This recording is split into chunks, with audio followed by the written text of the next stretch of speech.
Hey guys, welcome to popular trends. This is Ankur once again and आज हम लोग एक ऐसे स्टॉक के बारे में डिस्कस करने वाले जो फंडामेंटली काफ़ी ज़्यादा स्ट्रॉन्ग है, सेकेंड अंडर वैल्यूड है और थर्ड पोटेंशियली मल्टी बैगर है। मैं बताना चाहूँगा, देखिए जब आप ऐसे स्टॉक्स में इन्वेस्टमेंट करते हो लॉन्ग टर्म में आपका पैसा बनने का चांसेस ऑलमोस्ट 90% है, और वही अगर आप अगर डेली ट्रेडिंग करते हो तो पैसा गंवाने का चांसेस 90% है और 10% चांसेस है कि आप पैसा कमा सकते हो। तो ये आपका चॉइस है कि आपको कैसे काम करना है। मैं हमेशा बोलते आ रहा हूँ कि आपका फंड एलोकेशन जो होना चाहिए, अगर आप नए हो तो मैं बोलना चाहूँगा 10 to 15% ट्रेडिंग के लिए रखिए, अगर आप एक्सपीरियंस्ड हो तो 25% रखिए मैक्सिमम, और रिमेनिंग 75 to 85% जो आपका फंड एलोकेशन होना चाहिए वो इन्वेस्टमेंट के लिए होना चाहिए, अगर आपको स्टॉक मार्केट में बना रहना है। बहुत बार ऐसा होता है लोग इन्वेस्टमेंट नहीं करते हैं, जस्ट वहाँ पे ट्रेडिंग करते हैं, तो मैक्सिमम 1 या 2 साल में आपने जो भी पैसा लगाया हुआ है वो आप गवा दोगे। 90% चांसेस है। मैं ये नहीं बोल रहा हूँ कि आप वहाँ पे पैसा नहीं कमाओगे, लेकिन 90% चांसेस है कि आप वहाँ पे पैसा गवा सकते हो। लेकिन वही चीज़ अगर आप अच्छे स्टॉक्स में पैसा डालते हो जो फंडामेंटली स्ट्रॉन्ग है, अंडर वैल्यूड है, और अगर आप लॉन्ग टर्म मतलब आपका होराइजन 5 से 10 साल है, तो वहाँ पे आपका पैसा बनने का चांसेस काफ़ी ज़्यादा होता है। आज हम लोग, जैसे मैंने बताया, कि ऐसी स्टॉक के बारे में डिस्कस करने वाले हैं जो आपको मिनिमम 20% का रिटर्न दे सकता है और मैक्सिमम मोर देन 100% का रिटर्न दे सकता है। हमारा प्रीवियस पिक्स थे जैसे कि ACC, आइचर मोटर, और हमारा जो रिसेंट पिक था सागर सीमेंट जिसने ऑलमोस्ट 20 to 30% का रिटर्न दे दिया है। मैंने वो वीडियो पिछले 3 या 4 दिन पहले ही डाला था और उस पर ऑलमोस्ट हमें 20 to 30% का रिटर्न मिल चुका है। तो आइए हम लोग देख लेते हैं आज के सेशन में हम लोग क्या क्या डिस्कस करने वाले हैं। सबसे पहले हम लोग इस कंपनी का ओवरव्यू या फिर मैं बोल सकता हूँ नेचर ऑफ बिजनेस देखेंगे। उसके बाद हम लोग यहाँ पे देखेंगे क्या फैक्टर्स है जिससे इस कंपनी को फंडामेंटली स्ट्रॉन्ग बनाता है। उसके बाद हम लोग यहाँ पे देखेंगे कि ये स्टॉक क्यों अंडर वैल्यूड है, उसका रीज़न भी मैं बताऊंगा। और जैसे मैंने बताया कि आपको मिनिमम यहाँ पे 20% का रिटर्न मिल सकता है, उसका रीज़न यही है कि ये कंपनी अंडर वैल्यूड है, तो उसका रीज़न भी मैं यहाँ पे आपको बताऊँगा। उसके अलावा यहाँ पे हम लोग देखेंगे इनकम स्टेटमेंट जो हम लोग यहाँ पे एनालिसिस करेंगे। बेसिकली हमें इससे ये पता चलेगा कि कंपनी कितना कमा रही है, और उसके बाद हम लोग शेयर होल्डिंग पैटर्न देखेंगे जिससे हमें ये पता चलेगा कि कंपनी में कितना कॉन्फिडेंस, मतलब जो भी मैनेजमेंट है या फिर प्रमोटर्स का कितना होल्डिंग है, जिससे हमें ये पता चलता है कि कंपनी में कितना कॉन्फिडेंस है। उसके बाद हमारा जो फाइनल कॉल होगा, जो हम लोग यहाँ पे चार्ट एनालिसिस करेंगे और आपका क्या टारगेट होना चाहिए उसके बारे में भी हम लोग डिस्कस करेंगे, और क्या लेवल्स पे आपको एंट्री करना है वो भी यहाँ पे मैं आपको बताऊँगा। तो पूरा वीडियो देखिए, और अगर आपको लग रहा है तो आप स्पीड अप करके भी इस वीडियो को देख सकते हो, या फिर मैंने टाइम स्टैम्प्स दिए हुए हैं वो भी आप उसके हिसाब से आप देख सकते हो। तो आइए हम लोग स्टार्ट कर देते हैं। हम लोग यहाँ पे अभी देख लेते हैं कि इस कंपनी का ओवरव्यू क्या है, मतलब ये कंपनी क्या बिजनेस करती है। तो इसका जो इन्फॉर्मेशन है मैं इनके वेबसाइट से लिया हुआ है और अलग अलग सोर्स से लिया हुआ है, तो मैं पहले रीड आउट कर लेता हूँ कि ये कंपनी क्या करती है। देखिए, भंसाली इंजीनियरिंग पॉलीमर्स लिमिटेड, जिसको BEPL भी बोला जाता है, as pioneer in manufacturing international quality acrylonitrile butadiene styrene, जिसका एब्रिविएशन ABS है। The company is value driven organisation aiming excellence in providing quality products and services since its incorporation in 1984। सबसे पहले मैं बता दूं कि ये जो कंपनी है क्या मैन्युफैक्चर करती है, जिसको एक्रिलोनाइट्रिल ब्यूटाडीन स्टेरिन बोला जाता है। ये इसका एब्रिविएशन ABS है। बेसिकली ABS ये एक ऑपेक इंजीनियरिंग थर्मोप्लास्टिक है जिसका use electronic housings, auto parts, consumer products, pipe fittings, Lego toys and बहुत सारे फील्ड्स में यूज़ किया जाता है। मतलब ये जो इसका यूज़ है वाइड रेंज में है।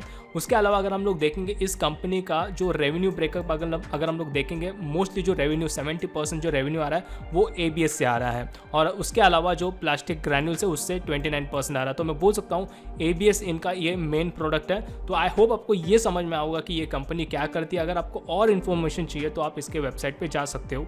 गाइस, अभी हम लोग यहाँ पे देख लेते हैं कि ऐसे क्या फैक्टर्स है जिससे इस कंपनी को फंडामेंटली स्ट्रांग बनाती है। तो सबसे पहला हमारा जो ध्यान जाना चाहिए वो है मार्केट कैप। इस कंपनी का जो मार्केट कैप है वो है 3000 करोड़ के आसपास। अगर हम लोग इसके पीयर्स के साथ अगर हम लोग कंपेयर करेंगे तो ये सेकेंड लार्जेस्ट मैं बोल सकता हूँ एज पर मार्केट कैप है। उसके अलावा हमारा जो ध्यान जाना चाहिए कंपनी का डेप्थ। यहाँ पे अगर हम लोग देखेंगे इस कंपनी का जो डेप्थ है 0 है, मतलब यहाँ पे कोई भी आउटस्टैंडिंग डेप्थ नहीं है, जो काफ़ी अच्छी बात है कंपनी के लिए। उसके अलावा अगर हम लोग देखेंगे डेप्थ टू इक्विटी रेशो, मतलब यहाँ पे कोई भी डेप्थ नहीं है, तो यहाँ पे डेप्थ टू इक्विटी रेशो भी 0 है। और हमेशा मैं बोलता हूँ कि डेप्थ टू इक्विटी रेशो हमें देखना होता है, बिकॉज हमें डेप्थ टू इक्विटी रेशो हमें ये बताता है कि आपका जो इक्विटी है कितने खतरे में, कितने रिस्क में है एज कम्पेयर टू डेप्थ। तो यहाँ पे ऑलमोस्ट 0 है, तो मैं बोल सकता हूँ कि आपका इक्विटी, मतलब जो कंपनी का इक्विटी काफ़ी ज़्यादा सेफ है, कोई भी रिस्क वहाँ पे नहीं है।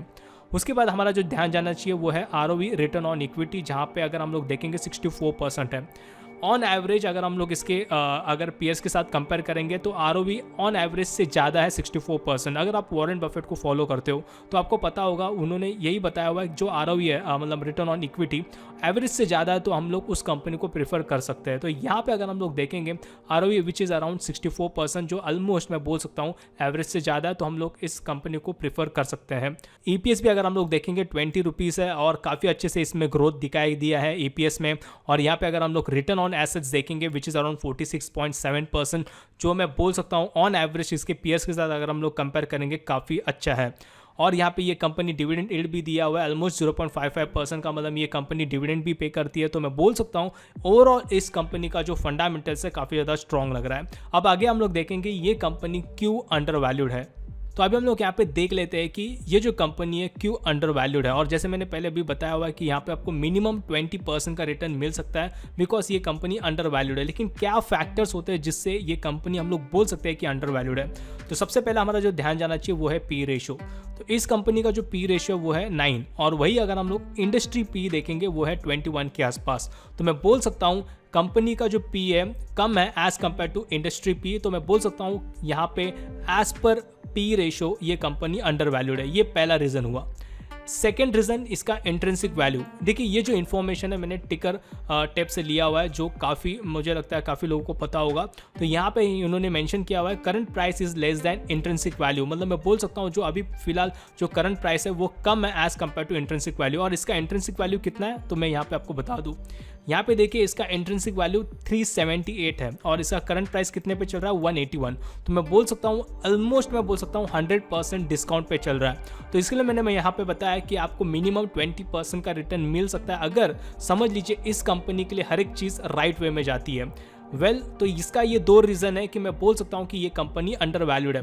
उसके अलावा अगर हम लोग थर्ड रीज़न देखेंगे, टिपक nitrate, Sumitomo chemical India, Castrol India, ये कुछ ऐसे कंपनी से मतलब मैं बोल सकता हूँ पीयर्स है इस कंपनी के साथ हम लोग कंपेयर कर सकते हैं। तो यहाँ पे इस कंपनी के अगर हम लोग स्टॉक पी देखेंगे विच इज़ अराउंड 31, 54 और 25, और जहाँ पे भंसाली इंजीनियरिंग का अगर पी रेशियो देखेंगे विच इज़ अराउंड 9। तो मैं बोल सकता हूँ एज पर मतलब अगर हम लोग दूसरे पीयर्स के साथ अगर हम लोग कंपेयर करेंगे पी रेशो अभी भी कम है। तो यहाँ पे हमें 3 रीजंस हमें मिल रहे हैं जिससे मैं बोल सकता हूँ कि ये कंपनी अंडर वैल्यूड है और आगे चल के हर एक चीज़ राइट वे में जाती है तो आपको काफ़ी अच्छा रिटर्न मिल सकता है। लेकिन फिर से मैं ये बोलना चाहूँगा कि हम लोग ब्लाइंडली इस कंपनी पे डिपेंड नहीं रहेंगे। इसके लिए हमें इस कंपनी का इनकम क्या है वो भी हम लोग यहाँ पे देखेंगे। अभी हम लोग यहाँ पे इस कंपनी का इनकम स्टेटमेंट देखेंगे और हमेशा देखिए कोई भी कंपनी का पहला इनकम स्टेटमेंट आपको देखना होता है बिकॉज इससे ये पता चलता है कि एक्चुअल में कंपनी कितना पैसा कमा रही है और हमें इससे ये भी पता चलता है कि क्या कंपनी मतलब उसमें कुछ दमकम है या नहीं।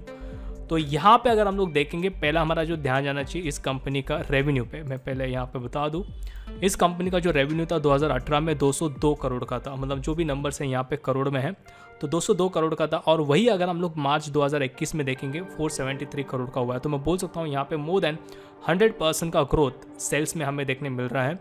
उसके अलावा अगर हम लोग यहाँ पे देखेंगे हमारा जो ध्यान जाना चाहिए वो है ऑपरेटिंग प्रॉफिट। और ऑपरेटिंग प्रॉफिट में ये क्यों यहाँ पे नंबर पे देख रहा हूँ बिकॉज हमें ये पता चलता है कि कोर बिजनेस से कंपनी कितना कमा रही है। तो यहाँ पे अगर हम लोग देखेंगे 2018 में जो ऑपरेटिंग प्रॉफिट था वो 28 करोड़ का था और वही अगर हम लोग मार्च 2021 में देखेंगे 219 करोड़ का हुआ है। तो मैं बोल सकता हूँ यहाँ पे एक्सेप्शनल ग्रोथ इस कंपनी ने दिया हुआ है। ऑलमोस्ट मैं बोल सकता हूँ मोर देन 500% का ग्रोथ यहाँ पे हमें ऑपरेटिंग प्रॉफिट में देखने मिल रहा है। उसके अलावा अगर हम लोग यहाँ पे देखेंगे कंपनी का net profit which is around 17 crore 2018 में और वही अगर हम लोग मार्च 2021 में देखेंगे 163 करोड़ हुआ है। तो मैं बोल सकता हूँ मोर देन 500% का यहाँ पे नेट प्रॉफिट में ग्रोथ हमें देखने मिल रहा है। सो यहाँ पे मैं ये क्या बोलने की कोशिश कर रहा हूँ, देखिए इनका जो इनकम स्टेटमेंट है काफ़ी ज़्यादा स्ट्रॉन्ग लग रहा है और समझ लीजिए मैंने जैसे बताया कि ये कंपनी अंडर वैल्यूड है, इसके फंडामेंटल्स काफ़ी ज़्यादा स्ट्रॉन्ग है, डेप्थ फ्री है। तो समझ लीजिए हर एक चीज़ राइट वे में जाती है। इसका मीनिंग ये है कि अगर कंपनी ऐसी ही कमाती है, स्टेबल भी कमाती है, तो आपको मिनिमम 20% का ग्रोथ आने वाले समय में देखने मिल सकता है। अभी यहाँ पे हम लोग देख लेते हैं share holding pattern. Share holding pattern से हमें ये पता चलता है कि कंपनी में कितना कॉन्फिडेंस है। तो यहाँ पे अगर हम लोग देखेंगे यहाँ पे प्रमोटर्स का होल्डिंग अगर हम लोग देखेंगे 55% है, और 2018 से लेके मार्च 2021 तक अगर हम लोग देखेंगे प्रमोटर्स का होल्डिंग थोड़ा बहुत बढ़ा हुआ है। और हमेशा आपको ऐसी कंपनीज देखने हैं जहाँ पे प्रमोटर्स का जो होल्डिंग है वो स्टेबल होना चाहिए, या फिर वहाँ पे मैं बोल सकता हूँ ग्रोथ होना चाहिए, मतलब उसका जो शेयर होल्डिंग है बढ़ना चाहिए, जिससे ये पता चलता है कि प्रमोटर्स कॉन्फिडेंट है इस कंपनी को लेके। उसके अलावा यहाँ पे स्मार्ट मनी भी इन्वॉल्व है। यहाँ पे अगर हम लोग देखेंगे FIS का भी पैसा लगा हुआ है और DIS का भी पैसा लगा हुआ है। तो मैं बोल सकता हूँ जब भी मैं FIS और DIS का पैसा लगा हुआ है कोई कंपनी में, तो मैं बोल सकता हूँ कि स्मार्ट मनी वहाँ पे इन्वॉल्व है या फिर इन्वेस्टेड है। और यहाँ पे अगर हम लोग देखेंगे पब्लिक शेयर होल्डिंग जो है 42.58% है। तो मैं बोल सकता हूँ ओवरऑल शेयर होल्डिंग पैटर्न भी काफ़ी ज़्यादा स्ट्रॉन्ग है, कोई कंसर्निंग नहीं है। तो ओवरऑल ये जो कंपनी है काफ़ी ज़्यादा स्ट्रॉन्ग है, और पोटेंशियली मुझे लगता है कि आने वाले समय में ये एक मल्टीबैगर साबित हो सकता है, अगर समझ लीजिए हर एक चीज़ राइट वे में इस कंपनी के लिए जाते हैं। अभी तक तो हर एक चीज़ राइट वे में जा रही है, लेकिन अगर समझ लीजिए कंपनी ऐसी मैनेजमेंट के साथ और ऐसी बिजनेस करती है तो डेफिनेटली आने वाले समय में इन्वेस्टर्स को काफ़ी अच्छा रिटर्न मिल सकता है। वेल गाइस, अभी हम लोग यहाँ पे देख लेते हैं BPL में क्या हो रहा है 1 डे के टाइम फ्रेम पे। ओवरऑल ट्रेंड अगर हम लोग देखेंगे इस स्टॉक का, पर्टिकुलर स्टॉक का काफ़ी ज़्यादा पॉजिटिव है। अगर हम लोग देखेंगे पिछले अक्टूबर 2020 से काफ़ी अच्छा रन दिया हुआ है, एंड मोर देन 100% का रिटर्न यहाँ पे अगर हम लोग देखेंगे ऑन चार्ट्स हमें देखने मिल रहा है। और मैं बोल सकता हूँ कि अगर आप इस चार्ट को देखोगे तो ओवरऑल ट्रेंड पॉजिटिव है। तो मैं बोलूँगा कि जब भी एक करेक्शन होता है यहाँ पे आप एक ट्रेंड लाइन ड्रॉ कर सकते हो। अगर मैं अप्रॉक्सीमेटली यहाँ पे ट्रेंड लाइन ड्रॉ करता हूँ तो मैं बोलूँगा जब भी एक करेक्शन होता है तो आप यहाँ पे बाय कर सकते हो, और ऊपर की तरफ वंस ये निकलता है तो आपको 200-250 के लेवल्स आने वाले समय में देखने मिल सकता है।